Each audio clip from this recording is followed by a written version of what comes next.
Hello दोस्तों, कैसे हो आप लोग। Welcome back to the channel live life easy. शुरू करते हैं अपने ऑफिस से। तो मेरी ड्यूटी लगी थी जहाँ पर वो विकसित उत्तर भारत का कार्यक्रम था। ये बेसिक शिक्षा विभाग का स्टॉल है। मेरठ के सभी ब्लॉक से टीचर्स थे। कुछ जो टीचर सामान लाए थे वो स्टॉल के अंदर थे, बाकी लोग बाहर भी थे। तो काफ़ी लोगों से मिलना जुलना हुआ। फिर यहाँ पर दोपहर तक समझिए जो मुख्य अतिथि थे वो आ गए। उसके बाद ये वाला दिन तो समझिए ख़त्म हुआ। फिर मैंने आके अपना घर का रूटीन वर्क और पढ़ाई वही करी। अगले दिन संडे था। अभी आज हमें एक एंगेजमेंट में जाना है। बच्चों को शैम्पू करना है, मैंने कल कर लिया था। तो मैं बना रही हूँ फेस पैक। अच्छा, मैंने अभी जो कल परसों बनाया था वो बनाया था मैंने दही के साथ। वो भी एंटी टैन करता है काम, लेकिन दही ख़त्म हो रहा था। बच्चों को अब एक दो बार लगा के उनको स्किन पे लगाना कि अच्छा सा है, तो अब उनको भी थोड़ा चाव सा आ गया है। अभी मैं आज इसमें जब दही नहीं है तो दाग धब्बे और टैन हटाने के लिए आप यूज़ कर सकते हो आलू का। बस इसमें यही है कि इसको रख नहीं सकते। मैंने एक बार ट्राई करा था। तो आलू को मैंने अच्छे से कद्दूकस कर लिया और चम्मच से दबा के इसका देखो ये जूस निकाल लिया। अब ये ना आप अगर कर पाओ, सिंपल आप आलू का टुकड़ा जब सब्जी के लिए काटते हो जब उसी टाइम घिस लो, अगर आपके चेहरे पे कुछ और अप्लाई नहीं हुआ हुआ। आलू को इरेजर के तौर पे मानते हैं। कितने भी पुराने दाग धब्बे हों आलू से जाते हैं। मैंने एक बार मेरे झाइयाँ हुई थी तो मैंने ट्राई भी करा था। तो ये एकदम क्लीनिंग करता है स्किन की। अब इसमें मैंने बेसन डाल लिया, थोड़ा सा शहद डाला है, बिल्कुल ज़रा सी हल्दी डाली है, नेचुरल ब्लीच का काम करती है। और दूध डाल दो। बस इसके मीडियम के तौर पे मैंने डाला है दूध, ताकि ये घुल जाए। बजाय पानी डालने के दूध डाल दिया। तो अगर कच्चा दूध है तो बेस्ट है, अगर कच्चा दूध नहीं भी है, आप सिंपल आपका बॉईल करा हुआ दूध भी रखा है ना, थोड़ा बहुत आप वो भी डाल दो, ठंडा काम कर जाएगा। पानी से तो बेहतर ही रहेगा। ठीक है। अब इन सबको मिला लिया। अब ये इतना है कि हम तीनों के फेस पे आराम से लग जाएगा और नेक पर भी। फेस पैक वगैरह का ना देखो, ठंड में ठंड लग रही है, गर्मी में आलस आ रहा है। केवल ये ना सोचने में भारी लगते हैं। होता मेरा भी नहीं है कि मैं कहूँ कि मैं हर तीसरे दिन लगाती हूँ या हर हफ्ते में लगा ही लेती हूँ। लेकिन जब भी लगाती हूँ तो यही लगता है कि काम तो थोड़ी देर का ही है, सिर्फ इनिशिएटिव लेने वाली बात है। तो अब बच्चों को भी थोड़ा चाव लग गया। कल मैंने इनको बता बता के इनसे बनवाया था ताकि मैं नहीं भी लगाऊं तो ये अपने लिए भी बना सकें, once in a week at least. तो अब अच्छी सी स्किन इससे रहती है। एक वही वाली बात जो मैं काम में कहती हूँ ना, कि कुछ ना करने से कुछ करना बेहतर है। दूसरी चीज़, अगर आप अपने लिए नहीं कर पा रहे ना तो आप बच्चों को इन्वॉल्व कर लो। तो अक्सर बीइंग अ मदर आप अपने लिए जो एफर्ट नहीं डाल पा रहे, बच्चों के लिए तो हम डाल ही देंगे। ठीक है। तीसरी चीज़ है, एक साथ अब जब हम पैक लगा रहे हैं, ये पेरेंटिंग का एक अलग वो है। अभी मैं इनके उबटन लगाया करती थी तो उसकी फ़ोटो खींचती थी। अब ये पेरेंटिंग का एक अलग मोड है जब हम तीनों साथ लगा रहे हैं। तो ये सिर्फ फेस पैक लगाना या ये नहीं है कि स्किन केयर या हेयर केयर आप बच्चों को सिखा रहे हो।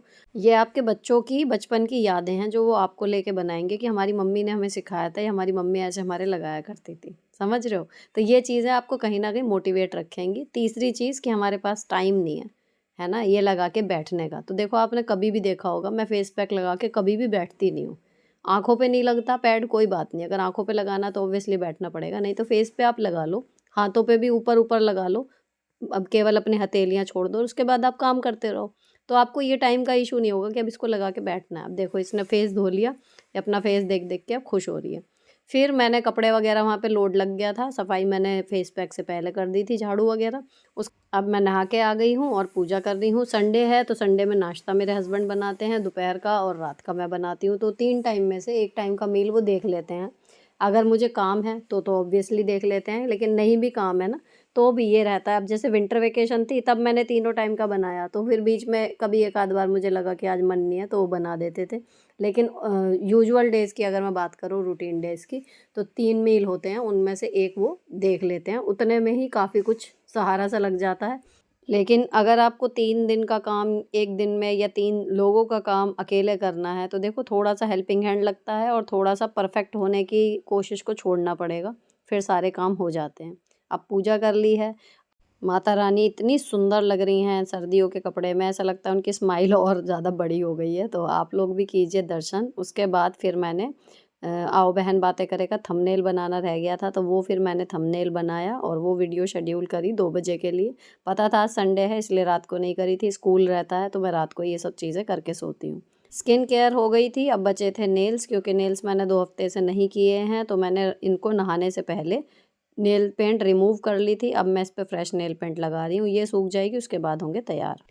ये साड़ी निकाली थी मैंने, देखो ये मैंने ना 2 महीने पहले मंगा ली थी, लेकिन ये तैयार नहीं हो पाई। लेकिन साड़ी देखो कितनी सुंदर। अब देखो ये यहाँ से आपको लग रहा होगा प्रिंट है ना। ये देखो ये सारा वीविंग का काम है, और कपड़ा ना हल्का सा देखो ट्रांसपेरेंट है। जो बीच में से नज़र आएगा इस कढ़ाई के अलावा वो कपड़ा हल्का सा ट्रांसपेरेंट है, लेकिन जगह ही नहीं है उस ट्रांसपेरेंसी को दिखने के लिए। इतना सारा वीविंग का काम है। ये देखो पूरी ओवरऑल साड़ी ब्लैक, इसमें ब्लू कलर भी है, वाइट भी है, लेकिन मुझे ब्लैक सबसे ज़्यादा सुंदर लगी। ये देखो पूरा बॉर्डर, और ये देखो वीविंग है ना, बढ़िया।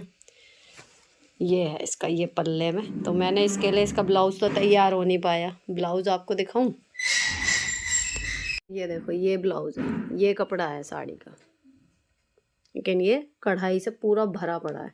और ये इसका बॉर्डर सुंदर सा, ये ब्लाउज़ पे आएगा अगर स्लीवलेस पहनना हो तो वैसे, लेकिन ये इतनी ट्रेडिशनल सी है, एवरग्रीन साड़ी है, तो सिंपल ब्लाउज़ और ये वाला पैटर्न ब्लाउज़ के बाजू पे बस ऐसे बनवाना है। लेकिन ये बन नहीं पाया। और अब इतनी ठंड हो रही है ना, आज धूप के बाद भी हवा चल रही है, तो या तो ये हो जाता तो बहुत ही बढ़िया था। फिर मैंने सोचा कि ये पिंक ब्लाउज़ इसके साथ पहन लूँ, ये ऐसा है हर एक के साथ चलता है, देखो प्रॉपर मैच हो रहा है ना। लेकिन ठंड को देखते हुए फिर मैंने सिंपल ये ब्लैक स्वेटर निकाला। थोड़ा से इसमें लिंट हो रहे थे, वो लिंट रिमूवर से मैंने रिमूव करे, जो आपके साथ शेयर करा था। इसके साथ पहनते हैं, देखते हैं कैसा लगेगा अब ये। बाकी ये साड़ी 1100-1200 रुपये की है, मतलब इसी रेंज में मिलेगी, इससे नीचे नहीं मिलेगी। 1100, 1200, 1200 समथिंग, ऐसे 1300 के अंदर अंदर। बट भैया वसूल है इसके पैसे जो मुझे लगा, इसीलिए मैंने मंगा ली थी। सेल वाले दिन मंगाई थी, लेकिन आपके साथ में से रील वगैरह में भी शेयर नहीं कर पाई। सोचा कि इसको प्रॉपर तैयार कर लूँ जब पहनूंगी, उस वजह से ही रखी रही। लेकिन बहुत ही बढ़िया साड़ी है। इसको तो मतलब एक बार लो और पता नहीं कितनी बार ये पहनी जाएगी, बहुत ही सुंदर। ठीक है, तो चलो इसकी तारीफ तो हो गई, अब इसको पहन के देखते हैं। साड़ी बांधने से पहले मैंने फिर स्वेटर पहन लिया था, उसके बाद पहले मैंने मेकअप कर लिया, हेयर स्टाइल वगैरह जो भी थोड़ा सा ट्विस्ट वगैरह करनी है, क्योंकि साड़ी पहनने के बाद थोड़ा सा बल्कि सा हो जाएगा, मुझे ऐसा लग रहा है पहली बार बांधूंगी तो। फिर इसलिए मैंने पहले मेकअप कर लिया था। मेकअप में मैंने जो डेली का ग्लिसरीन, उसके बाद सनस्क्रीन, देन थोड़ी सी सीसी क्रीम लगाई है, एंड आई मेकअप वही सिंपल लाइनर लगा के, हल्का सा हाइलाइटर लगा लिया है पलकों पे गोल्डन वाला, उसी से बस थोड़ा सा मेकअप वाला लुक आ गया, एंड मस्कारा अप्लाई कर लिया है, तो डेली से थोड़ा सा अलग हो गया। इधर मैं साड़ी वगैरह बांध रही थी तो मशीन का लोड कंप्लीट हो गया था, तो आरोही और आराध्या अपने कपड़े चेंज कर चुके हैं, तो मैंने उनको बोल दिया था कि कपड़े ऊपर सुखा दो। और जो ऑलरेडी लॉन्ड्री हैंगर पे थे वो मैंने पहले रख दिए थे कल शाम को ही खाली करके, क्योंकि पता था आज लोड लगेगा, तो वो खाली हैं, बस इनको जाके फैलाने हैं, तो इतना काम ये कर देंगी। अब इसी तरीके से कि कुछ काम हस्बैंड ने कर दिया, कुछ काम बच्चों ने कर दिया, इसी वजह से मैं एक्स्ट्रा काम इतने सारे जो हैं वो पॉसिबल हो पाते हैं। अगर आपको भी अपनी लाइफ में थोड़ा सा एक्स्ट्रा काम करना है, तो एक तो फैमिली का सपोर्ट देखो लगता ही लगता है, लेकिन बात ये है कि ज़्यादातर लोगों के पास वो फैमिली सपोर्ट नहीं है।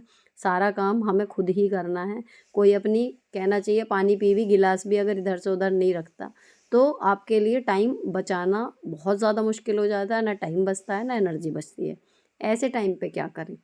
तब आपको खुद मजबूत बनना होगा, अपने टाइम मैनेजमेंट को और स्ट्रॉन्ग करना होगा। सबसे बड़ी बात, परफेक्ट होने का कीड़ा अपने दिमाग से निकालना होगा, और हर टाइम हर एक के लिए अवेलेबल रह के आदर्श बहू, आदर्श पत्नी, आदर्श माँ, इस ताज को अपने सिर से उतारने के लिए तैयार रहो, तो भी आप मैनेज कर लोगे। और जब आप धीरे धीरे दूसरों पर जिम्मेदारियाँ छोड़ना शुरू करते हो, तभी उनको करना आता है, तभी वो आत्मनिर्भर होते हैं। इसी तरीके से मैंने अपनी ये लाइफ जो आप देख रहे हो क्रिएट करी है, और इसी तरीके से हर कोई कर सकता है, ये कोई रॉकेट साइंस नहीं है।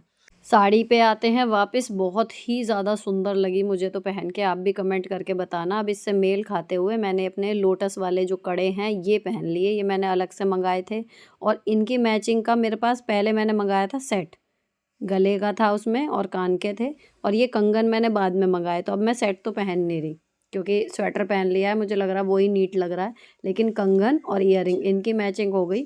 दोनों ही मीशो से हैं, क्वालिटी अच्छी आई है, आप देख रहे हो, और पहनने के बाद अगर आप मैचिंग के हिसाब से पहनते हो तो सुंदर भी लग रहे हैं। और सबसे बड़ी बात मुझे लगता है ज्वेलरी में थोड़ी सी यूनिक हो, अच्छी भी लगे हमारे आउटफिट के साथ, और रेगुलर डिज़ाइन से थोड़ा सा अलग सा डिज़ाइन भी हो। तो वो मुझे इसमें लगा और किफ़ायती भी थी, तो मैंने मंगा लिया।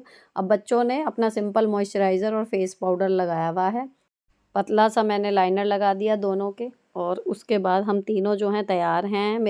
मेरे हस्बैंड बुके लेने के लिए गए हैं, एंगेजमेंट के हिसाब से मैंने मंगाया था, और अब हमने खींची अपनी कुछ फ़ोटोज़। फिर वो बुके लेके आ गए। अब ये रियल फ्लावर यार कितना ही कह लो, सुंदर तो बहुत लगते हैं, इनको देखते ही मन खुश सा हो जाता है। आराध्या इनको देख देख के खुश हो रही थी। अच्छा, फूलों का गुलदस्ता देखते ही, सुंदर सी ऐसी चीज़ देखते ही दिमाग में आता है कि कुछ फ़ोटोज़ खींची जाएँ। तो अभी मेरे हस्बैंड इतने तैयार हो रहे थे, हमने खींची कुछ फ़ोटो अच्छी अच्छी सी, सुंदर सुंदर सी।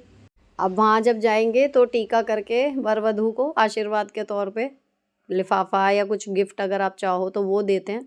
तो वो एनवेलप बस तैयार करने हैं, वो तैयार कर लिए। अब हम निकलने के लिए रेडी हैं। तो अब मिलती हूँ मैं आपसे फंक्शन में जाने के बाद। अब हम वहाँ पहुँचे थे, तो जो बीच में बैठी हैं ये भाभी मेरे ससुराल में हमारे घर के बिल्कुल सामने वाले घर में रहती थी। तो इनसे मेरा बॉन्ड जेठानी, बहन, सिस्टर कुछ भी कह लो वो वाला है। और जो इनकी बिटिया है जिनकी एंगेजमेंट है आज, जिस गुड़िया की, मेरे बच्चों को ना मतलब इतना प्यार दिया है इस परिवार ने, उसे ना तो मैं भूल सकती हूँ, ना मेरे बच्चे भूल सकते हैं, ना ये परिवार भूल सकता है। इवन इनके जो एक्सटेंडेड फैमिली है वो सब भी मेरे दोनों बेटियों को इतना याद और प्यार करते हैं कि वो 2 छोटी-छोटी गुड़िया थी। और सेम फीलिंग मेरे मन में इसके लिए है जो ये दुल्हन बनेगी अब। ये इतनी छोटी-सी थी मेरी शादी में, और अभी इसकी शादी हो रही है, मतलब इमोशनल मोमेंट था। इनफैक्ट इसकी मम्मी वही बीइंग अ मदर बार-बार आँखों में आँसू भी आ रहे थे। तो लेकिन खुशी की बात है फाइनली अब लड़की अपनी नई लाइफ़ शुरू करने जा रही है। तो फिर यहाँ पर अंगूठियाँ जो थी वो इसके भैया-भाभी थे, जो अभी लेके गए थे। फिर अंगूठियाँ पहनाई बच्चों ने एक-दूसरे को, और फिर बाकी की रस्में शुरू हुई। फ़ोटोग्राफ़र पोज़ बनवा रहा है, उसके बाद सारे बड़ों ने टीका एंड शगुन देना, है ना? तो इमोशनल मोमेंट रहता है। एक ये पहले एंगेजमेंट का फंक्शन इतना बड़ा नहीं होता था, लेकिन अभी होता है, अच्छा-सा लगता है। तो ये फिर बच्चों ने जीजा जी को अपने ये बुके दे दिया, फिर जीजा जी से दीदी को दिलवाया, ये एक मोमेंट क्रिएट हो गया। मैं बीच-बीच में क्लिप्स बनाती जा रही थी, जो भी मौका लग रहा था। उसके बाद फिर खाने-पीने का दौर शुरू हो गया। लेकिन अभी पहले मैं जब सब लोग टीका कर रहे थे, तो फिर अब हमारी बारी आई है। बेहद इमोशनल सा लग रहा था, क्योंकि एक जैसे-जैसे अब एज मेरी आगे जाती जा रही है और जितने छोटे बच्चे हैं, जब उनकी शादियाँ होती हैं तो कहीं न कहीं आप दूसरे की बेटी की शादी में भी जाते हो, तो आपको अपनी बेटियों का वो टाइम याद आता है। और जिस टाइम रिंग पहना रहे थे, थोड़ा-सा कीर्ति जो थी, इसका नाम कीर्ति है, तो ये थोड़ा-सा इमोशनल भी हो गई इसको देख के। आरोही कह रही थी कि दीदी को देख के मैं रोने लगी थी। अब वो बात आती है ना फिर दिमाग में कि तिल-तिल करके बच्ची पालो अपनी, पढ़ाओ, लिखाओ, उसको एक-एक चीज़ सिखाओ, है ना? दुनिया भर से प्रोटेक्ट करो। उसके बाद फिर आपको उसे किसी दूसरे के हाथ में सौंपना ही है। अब मैं ये नहीं कहती कि सारे लड़के वाले एक से होते हैं, सब कुछ है। ऑब्वियसली आप अपनी शादीशुदा ज़िंदगी शुरू करोगे तभी तो एन्जॉय कर पाओगे। लेकिन मतलब माँ-बाप होने के नाते एक घबराहट, एक संदेह, एक डर वो रहता है, उसको आप कुछ नहीं कर सकते। ख़ैर, खुशी के आँसू थे, वो करने के बाद अब हम यहाँ पर वापस अपने घर आ गए खाना खा पी के। अब फिर मैंने आओ बहन बातें करें का एक एपिसोड शूट किया। यही गोल है मेरा इस चैनल के थ्रू कि जितने भी लोग इस चैनल से जुड़े हैं वो अपनी लाइफ में आगे बढ़ें, सॉर्टेड रहें, खुद भी और अपने आसपास होने वाली चीज़ों को भी एक सॉर्टेड तरीके से देख पाएँ।